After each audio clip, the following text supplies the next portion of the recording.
అండి, అందరికీ నమస్తే. Welcome to Maithili veg recipes. ఈ రోజు వీడియోలో అన్నంలోకి సూపర్ టేస్టీగా ఉండే వంకాయ పచ్చి పులుసుని అయితే చూపించబోతున్నాను. పుల్ల పుల్లగా, కారం కారంగా, మధ్య మధ్యలో తీపి తగులుతూ చాలా బాగుంటుంది. దీన్ని ఒక్కొక్కరు ఒక్కొక్క విధంగా చేస్తూ ఉంటారు. అయితే మా స్టైల్లో దీన్ని ఎలా చేసుకోవాలో ఇప్పుడు చూపించబోతున్నాను. వీడియో చూసి తప్పకుండా ట్రై చేయండి. దీనికోసం నేను ఇక్కడ 1/2 కిలో వరకు తెల్ల వంకాయలను అయితే తీసుకున్నాను.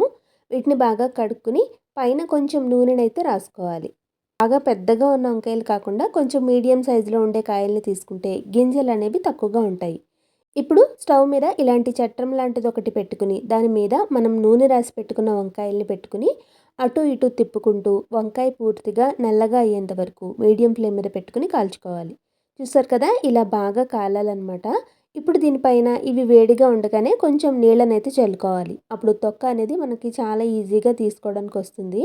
తొక్క ఒలిచిన తర్వాత కూడా ఒక్కసారి బాగా కడుక్కుని లోపల మనం ఓపెన్ చేసి చూస్తే చూసారు కదా ఎంత బాగా మగ్గిందో. ఒకవేళ లోపల ఏదైనా పురుగు లాంటిది ఉంటే కనుక ఆ వంకాయని తీసి పక్కన పెట్టేసుకోండి. ఇప్పుడు దీని మీద కొంచెం ఉప్పు, పసుపు, నూనెని వేసుకుని ఒక్కసారి అంతా చేతితోటి ఇలా మెత్తగా మెదుపుకుని పెట్టుకోవాలి. లేదు అంటే మనకి వంకాయ తొందరగా కనర్ వచ్చేస్తుంది. ఇలా వంకాయని చేత్తో పిసుక్కోవడం కష్టంగా అనిపిస్తే మ్యాషర్ తోటి మెత్తగా మెదుపుకుని కూడా తీసుకోవచ్చు. ఇలా మొత్తం అంతా వంకాయని గుజ్జు కింద చేసుకున్న తర్వాత ఇప్పుడు దీన్ని పక్కకు పెట్టేసుకుని దీంట్లోకి కావాల్సిన పోపునైతే వేసుకోవాలి.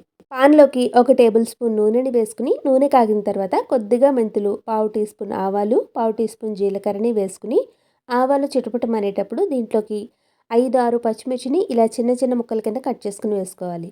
అలాగే 4 ఎండుమిర్చి, ఒక మీడియం సైజ్ ఉల్లిపాయని ఇలా చిన్నగా కట్ చేసుకుని వేసుకోవాలి. ఒక రెమ్మ కరివేపాకు, కొద్దిగా ఇంగువ, చిటికెడు ఉప్పుని వేసుకుని ఉల్లిపాయ కొంచెం మెత్తగా అయ్యేంత వరకు వేయించుకుంటే సరిపోతుంది. ఉల్లిపాయలు మరీ ఎర్రగా వేగాల్సిన అవసరం లేదు.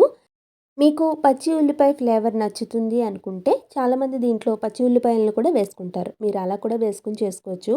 ఇప్పుడు ఒక బౌల్ తీసుకుని దాంట్లోకి మనం మెత్తగా మెదిపి పెట్టుకున్న వంకాయ గుజ్జుని వేసుకోవాలి. అలాగే ఒక చిన్న నిమ్మకాయ సైజ్ అంతా చింతపండుని నానబెట్టుకుని ఆ వాటర్ని దీంట్లోకి వేసుకోవాలి. నేను ఇక్కడ 1 కప్పు చింతపండు రసాన్ని అయితే తీసుకున్నాను. కొంచెం కన్సిస్టెన్సీని అడ్జస్ట్ చేయడం కోసం 1/2 కప్పు నీళ్ళని కూడా తీసుకున్నాను. నీళ్లు అనేవి మనం చూసుకుంటూ వేసుకోవాలి. అలాగే వేయించుకున్న ఉల్లిపాయ ముక్కల్ని, రుచికి సరిపడా ఉప్పు, కొద్దిగా బెల్లాన్ని వేసుకుని ఒకసారి అంతా బాగా కలుపుకోవాలి. మీకు తీపి వద్దు అనుకుంటే బెల్లాన్ని స్కిప్ చేసేయచ్చు. పైన సన్నగా కట్ చేసిన కొత్తిమీర వేసేసుకుంటే మనకి వంకాయ పులుసు పచ్చడి రెడీ అయిపోయినట్టే. వేడి వేడి అన్నంలో కందిపొడిని కలుపుకుని పక్కన వంకాయ పులుసు పచ్చడితో నంచుకుని తింటూ ఉంటే చాలా బాగుంటుంది. ఈ పులుసు పచ్చడి మనకి ఉప్పుడు పిండిలోకైనా, బన్సీరవ్వ ఉప్మాలోకైనా కూడా చాలా బాగుంటుంది. మీరు కూడా ఈ రెసిపీని తప్పకుండా ట్రై చేసి మీకు ఎలా కుదిరిందో నాకు కామెంట్ చేసేయండి. ఈ వీడియో నచ్చితే లైక్ చేసి మీ ఫ్రెండ్స్తో షేర్ చేయండి.